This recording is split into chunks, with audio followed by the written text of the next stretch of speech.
G'day jabronis, the Verd is back here again with a little bit of a recap. This is, as you can see, a match between myself and Adam, the Bee's Knees. This is actually the UBC Grand Final. The reason why I am choosing to show you guys this replay in... Maggie, if you keep on trying to have my protein thing, I will kick your ass. Yeah. Get lost. Leave it alone. Alright, basically the reason why I wanted to do this in replay is because this battle is over 100 turns long. I'm not going to try and beat around the bush, it's over 100 turns long. So I'm going to play the replay, kind of talk through the battle still. And I'll basically talk through each of the Pokemon that we have while the battle's going, because as you know, 100 turns, I'm going to be talking for a long time. So strap yourselves in and enjoy, bitches. So, basically breaking down my team, I have a Life Orb Emboar there. Let's just break it down from top to bottom. I have a physically defensive Nidoking, which is awesome. Poison Point. It has a Stealth Rock, Toxic Spikes. Okay, this turn pissed me off. He Earth Powers here, and Dragon Tail would have killed, and I missed. And I was like, come on, really? It was super frustrating. That would have been nice to kill the Kyurem there. I protect there to suss the Iron Head. Anyway, Nidoking's defensive, setting up hazards. Electros is defensive Assault Vest with like good moves. I got a specially defensive Clef, Wish Passing, all that kind of good stuff. This is a physically defensive Restor Gyarados with Toxic and Dragon Tail as its only attacking moves, which is sick. I love it. The Emboar was a Life Orb Destroyer set, and Scizor was a Lumberry SD, but U-turning set. So, as you can see, Joffrey here takes absolutely nothing from Lockjaw's here. So, Adam's team, he had Life Orb Kyurem Black, Defensive Cresselia, Quiver Dance Volcarona, Bulky Defog Crobat, Physically Defensive Granbull, and Milotic. Now, upon reflection, I believe he actually had specially defensive specially defensive Cresselia. So Gyarados here is just chilling. With Rest Talk and all that jazz, it was like sweet. I had to switch in every time. Adam, his Granbull did not have Earthquake, which means my Nidoking dealt with it every single time. Fair enough for him not to have Earthquake on it though, because like it would only really serve a purpose against, I think he turned out to be Rocky Helmet Crest, which is to punish my Emboar. So I don't really know if he brought any specially defensive Pokemon or not, hard to say. But his Cresselia set was Moonblast and Hidden Power Fire with Calm Mind and Moonlight, which basically meant that he could not touch my Nidoking, or, to an extent, a lot of my team, which was nice. I guess he was just bringing the HB thing in. I didn't really agree with that set, though, because it meant that my Clefable could beat him 1v1 if I brought the Calm Mind one again, but whatever. So I get a few sleep talks off here. Basically, the way that I looked at this battle, there was a main way I could win, which was just keeping rocks up would be absolutely phenomenal. Keeping rocks up was great because it was my easiest way of beating Volcarona. Now Adam actually he EV'd his Volcarona to be able to take the +2 Bullet Punch from Scizor and live it no matter what. So basically my main aim was to get Volcarona weak enough so it would die to Scizor, and that's basically what this whole battle is going to be about, guys. Fear not, you are currently, while watching this, a quarter of the way, basically, through the battle. I am giving you a heads up now. Nothing interesting is about to happen for 75 turns. Here's basically what happens. I'm going to speed through it pretty quickly in a second. I'm going to really speed through it.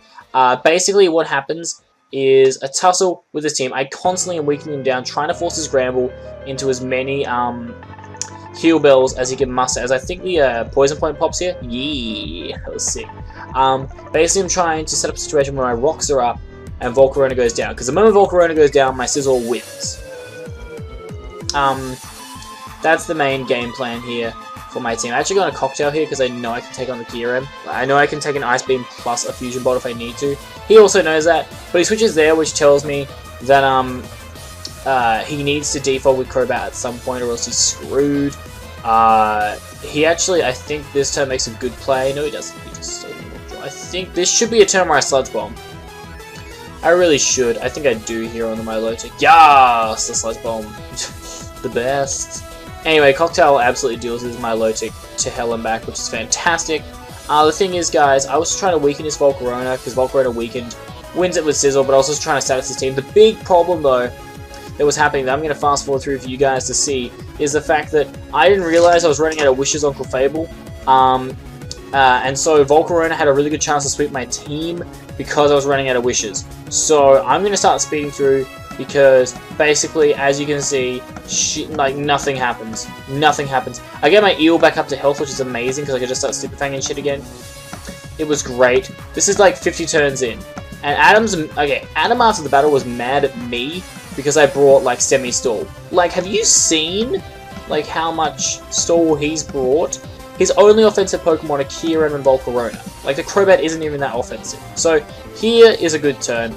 Like, Scizor has started to go with a rotating U-turn. I've decided to start using Scizor a bit more aggressively because I realized Mothra is poison. I just need to weaken that thing, and things are going to start looking Gucci. So keep in mind that I'm trying to weaken his Mothra. It's like the big thing on my team that I need to start weakening. As you can see, I doubled up on Pokemon. So here's like, yeah, we'll stay here at turn 88. This is where the battle starts to take its big turn. He goes into Crobat, which is fine. I just wish up, and I realize, okay, I've got to start making some aggressive plays. So I go to my Eel, because I know I can take any hit, and that's whatnot. I can heal my Eel up, and Eel being at full health was sick, because, like, tons of momentum. I figured he'd U-turn, so I'm going to U-turn. As he does go out to Volk, I can U-turn out here. Now, he didn't get any Flame Bodies, which is kind of ironic. I'm going to go for a Toxic hit. This is the, like, it's getting close to the big turn. The big turn, guys, is where my Clefable is going to be able to get off a Toxic on his Volcarona. That's where the tide kind of turns in the Verd's favor. It's coming up very closely. I just wanted to pressure him with Rocks here. I knew that he'd probably default, so I went straight to my Scizor. I was like, you know what, we got to start making some plays. I have a Lumberry, he goes into Mothra, I can get off that U-turn. He doesn't get the burn there, which is big. Now, this is where I find out that this Mothra does have Roost. That was so unfortunate. I was adamant he didn't have Roost, and so I was able to win with Sizzle there after I SD'd. Unfortunately, Roost is his last move, annoying the shit out of me. But the thing that I realize is, if I can just make sure he doesn't go into Gramble, then I'm aces, because every time he's just going to come in and try and do damage to my team. And it's all good. So the wish comes true here. Wicked. I double into Scizor as he roosts. I predict the shit out of him. I go for U-turn again, knowing he's going to go into Volcarona. I get the hit off. He burns me. Lumberry pops, and I realize, okay, there's one play. I go into Emboar. And here, guys, is the big turn of the match. Volcarona is at 43% health. I'm chilling at low health on Emboar because I tried to taunt his Milotic and he went for Scald. It was a terrible play on my part. Whatever. Everybody makes mistakes. This is a big turn because I had to make a choice. Was Adam, after 102 turns, going to roost with his Volcarona, preserving it, or was he going to try and just kill my Emboar off with a Fiery Dance? And I realized, even if the Volcarona went for the roost, if I was able to spam Sucker Punch, he'd have to switch out anyway. He's taking toxic damage. Adam decides on this of all turns to kill me with Fire Dance, which means, ladies and gentlemen, my Sucker Punch kills. And that is basically going to be GG. I am in a position right now where my Scizor just needs to come in for free at some point, and it's going to win. I know for a fact that this Cresselia has the thingy, but I'm going to go for Bug Bite here. The reason I went for Bug Bite on that turn, guys, is because I needed Cresselia dead. I figured he might go into Gramble. I know Gramble has Fire Punch, so I can just safely U-turn out here. Basically, Gramble, even lowering my attack by one stage, won't change anything. I actually get the Poison Point off here again. All I know is I just got to get one safe switching back into my Scizor from here, and I set up an SD, and it's over. And it happens on this turn. I know he has to default here. It makes a hell of a lot of sense. I actually choose to stay in Super Fang to force him into roosting or defogging, putting him in a corner, basically checkmating him as... I don't know why I didn't go to Scizor on that turn. I actually Super Fang again to force him, saying, like, look, you're going to have to roost here or else you're going to die. I go into my Scizor now, and on a turn 111, he goes for BB, and we get up the Swords Dance. GG Adam. It's done. And he forfeits. Because even if Gramble came in then, after the Intimidate, +1 Bullet Punch killed that. Kyurem and Cresselia died both to Bullet Punch, and I outsped my Milotic and killed it. which means your Tampa Bay Frogadiers picked up a 6-0 grand final win. Sure, we did it through a bit of stalling, but when you see Adam's team and the amount of bulk that he has, I wasn't going to be able to beat it with a super hyper-offensive team because my team wasn't really hyper-offensive. I run semi-stall, but you have to remember that my Electros had only attacking moves.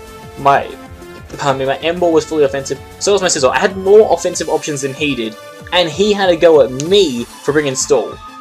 I don't really agree with that, but you know what? At the end of the day, your Tampa Bay Frogadiers are the official Season 1 champions of the United Battle Championship. It feels great. Honestly, I was super stoked when this happened. I couldn't believe it. I was like psyched. I did a live recording, but I decided not to upload it because it was like 50 minutes long. I don't think you really wanted to sit through 112 turns of like pure and utter dross. It was just stall on stall. It was boring as batshit. I thought I'd just do this recording because it made more sense, and we pick up a 6-0 win. Scarlet, the Scizor, was the MVP by the end of the season with 15 kills and 2 deaths. It was an absolute machine for the Tampa Bay Frogadiers, leading us to our maiden championship win. So now we move on to bigger planes. We go on to the Pokemon Masters Cup, which has just started up. My draft recap will be up for that soon. And we continue with the Orange League, where we have struck a bit of form lately, so hopefully we can continue with that. Anyway, guys, that's going to do it for me. I was super stoked that I won the championship. Please go check out Adam's channel because somebody has to. And also make sure that you check out the UBC for Season 2, which the draft will be kicking off in about 2 weeks or so. I will be coming back as the defending champion. Hopefully, I can get the job done again. Anyway, guys, thank you for watching. Subscribe, comment, like. They'll be all pretty solid. I would appreciate. It's the Verd getting out of here.